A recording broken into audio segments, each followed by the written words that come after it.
In occasione del Ferragosto 2016 la Sardegna ha fatto registrare il tutto esaurito, un boom di presenza che ha superato anche i lusinghieri risultati della passata stagione, quella che ha segnato la ripresa del comparto turistico che aveva pagato pesantemente la crisi economica che ha colpito l'Italia e l'Europa. A esplicitare il fatto che l'isola sia tornata in vetta alle mete preferite dai vacanzieri italiani e stranieri, il numero di passeggeri che in questa settimana di Ferragosto sono transitati per gli aeroporti sardi e per i porti dell'isola, specie quelli del nord.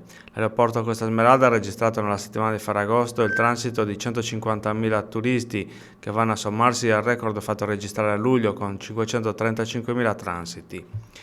Non da meno Cagliari Elmas con 138.000 passeggeri, che ha dato il suo contributo alla rinascita del turismo.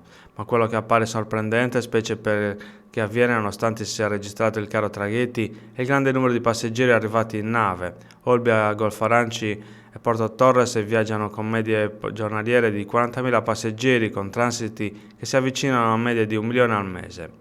Segno che comunque la voglia di Sardegna è più forte di un aumento del costo dei trasporti, una tendenza questa che dovrebbe far riflettere chi si deve occupare a livello istituzionale di turismo e di continuità territoriale. A far da traino le tante presenze di turisti stranieri che hanno scelto l'isola in alternativa ad altre mete del Mediterraneo, la cui situazione geopolitica è tutt'altro che tranquilla.